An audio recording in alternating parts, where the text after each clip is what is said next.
Well, is it a mission gone wrong or payback from Putin? That's the question in our world lead today after a United States citizen was detained in Russia and accused of being a spy. The arrest of American Paul Whelan comes just weeks after a Russian citizen, Maria Butina, pleaded guilty in a Washington courtroom to acting as a foreign agent and trying to influence the election. CNN's Matthew Chance is live in Moscow. So, Matthew, explain these allegations Russia is making against this American. Well, they're very sketchy in the sense that no detail has been added to them. All that we know is that the Russian intelligence services, the FSB, that are in charge of basically counter-espionage, have said that they've arrested an American citizen. They've named him as Paul Nicholas Whelan. They said they arrested him on December the 28th, so a couple of days ago, in the Russian capital, and that he was, quote, caught spying, although they didn't fill in any specifics as to what exactly he was actually caught red-handed doing.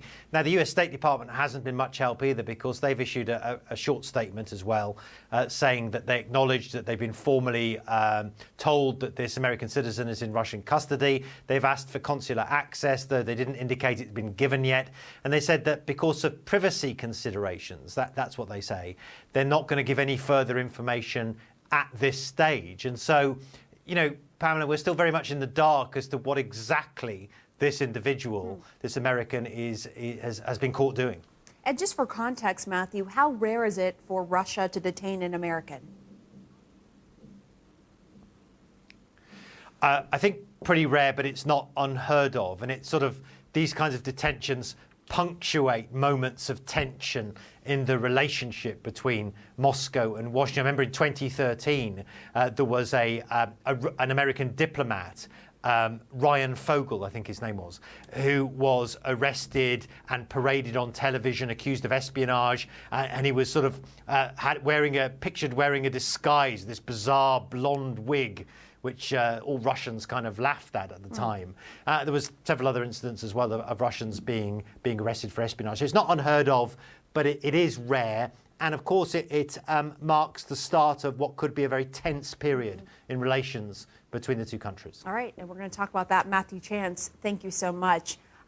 So we have heard from the State Department about this, as Matthew alluded to. And in this statement, the State Department acknowledged, we are aware of the detention of a U.S. citizen by Russian authorities. We have been formally notified of the detention by the Ministry of Foreign Affairs. And then it goes on to say it has requested consular access and, quote, due to privacy considerations, we have no additional information to provide at this time. So, Bill, I think one of the extraordinary things here is that there is so little information coming out of Russia about this American citizen, and even coming out of the State Department, though it seems like even state isn't getting a lot of information here. How do you see this playing out in terms of it impacting U.S.-Russia relations moving forward? Yeah, I don't know, but I think I suspect this is Putin sending a message to the world. You know, we've gotten out of Syria, which is very much in Russia's interest, but Putin likes to do the symbolic stuff and to sort of rub people's noses in it, as well as just to do well in foreign policy. He thinks the rest of the world notices that. And I think here he's telling the world at the end of this year, we just arrested an American here in Moscow. Let's see what happens. Maybe they'll trade us something for him, but he's not, right away at least, he's not paying any price for it. Well, and of course, this is in the wake of the arrest and the guilty plea from Maria Butina, who pleaded guilty to being an illegal foreign agent in the U.S. This is what Vladimir Putin said following that, quote, we will be guided by the principles of the Old Testament, a tooth for a tooth, an eye for an eye. Then he went on to say that Russia would not arrest innocent people just to exchange them. What do you think, Scott? Do you think this is retaliation or not? Well, that's documentary evidence number one. I certainly think so. And this tit for tat or prison exchange and what have you, Putin, like Trump, can say whatever he wants to say, but you have to watch their actions ultimately. And so this may be some misdirection, but ultimately they've arrested him. Obviously, I think the CIA knows a lot more than we do and what's been published and what have you. And so I would think that more will leak out coming forward. And then if there is some type of prisoner exchange, because this individual's family certainly will want that person out of Russia, we'll just have to wait and see.